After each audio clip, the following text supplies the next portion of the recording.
নিজের প্রথম বিপিএল সেঞ্চুরির দিনেও প্রেজেন্টেশনে গিয়ে দলের কাছে ক্ষমা চাইলেন এনামুল হক বিজয়। দুর্বার রাজশাহীর অধিনায়কের দারুণ চেষ্টা আর লড়াকু সেঞ্চুরির পরেও দলের জয় নিশ্চিত হয়নি। দলকে জয় এনে দিতে না পারায় বিজয় যেন নিজেকেই ক্ষমা করতে পারছিলেন না। নামের পাশে 91 রান, শেষ ওভারে দরকার আরও 17 রান। বিপিএল এর প্লে অফের দৌড়ে টিকে থাকতে এনামুল হক বিজয়ের ব্যাটের দিকেই তাকিয়েছিল দুর্বার রাজশাহী। কিন্তু খুলনা টাইগার্সের হাসান মাহমুদের ওভার থেকে বিজয় নিয়েছেন ঠিক 9 রানই। সেঞ্চুরি পেলেন বটে, তবে হারটাই হলো সঙ্গী। ব্যক্তিগত সেঞ্চুরির পরেও তাই রাজশাহীর অধিনায়ক নিজের কাছে নিজেই অপরাধী।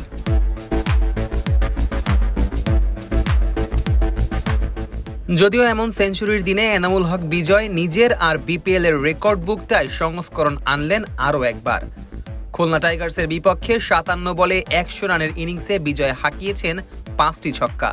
আর তাতেই বিপিএল এর ইতিহাসের মাত্র পঞ্চম ব্যাটার হিসেবে 100 ছক্কার মালিক বনে গেলেন অভিজ্ঞ এই ব্যাটার, যে তালিকায় আগে থেকেই আছেন ওয়েস্ট ইন্ডিজের ক্রিস গেইল, বাংলাদেশের তামিম ইকবাল, মুশফিকুর রহিম এবং Mahmudullah Riyad.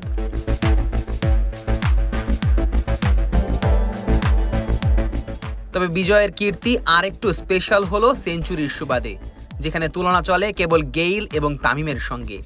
BPL a century এবং 100 ছক্কা আছে কেবল এই 3 জনেরই।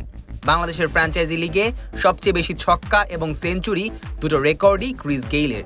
5 সেঞ্চুরি ও 143 ছক্কা আছে ইউনিভার্স বস খ্যাত গেইলের।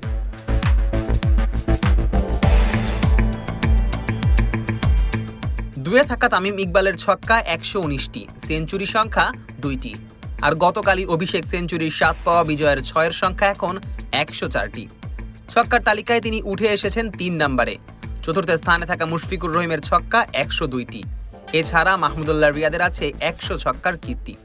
ইমরুল কায়েস এখন পর্যন্ত বিপিএল এ হাঁকিয়েছেন 99টি ছক্কা। এদিকে নিজের সেঞ্চুরির মাধ্যমে বিপিএল ইতিহাসে এক আসরে সবচেয়ে বেশি সেঞ্চুরির রেকর্ডটাও গড়েছেন বিজয়। 2025 বিপিএল এ তার ব্যাটে চড়ে দেখা গেল 7ম সেঞ্চুরি। এক বিপিএল এ এর আগে সবচেয়ে বেশি ছিল 6টি সেঞ্চুরি। 2019 সালে দেখা মিলেছিল এত সেঞ্চুরির। রানবন্যার এই বিপিএল সেটাকে টপকে গেল আসরের 20 ম্যাচ বাকি থাকতেই। এবারের বিপিএল এর প্রথম সেঞ্চুরিটা চিটাগাং কিংসের পাকিস্তানি ব্যাটার উসমান খানের। ঢাকা পর্বের শেষ ম্যাচে দুর্বার রাজশাহীর বিপক্ষে করেছিলেন সেই সেঞ্চুরি। পরের ম্যাচেই খুলনা টাইগার্সের বিপক্ষে ঢাকা ক্যাপিটালসের অধিনায়ক থিসারা পেরেরাও পেয়ে যান সেঞ্চুরির দেখা।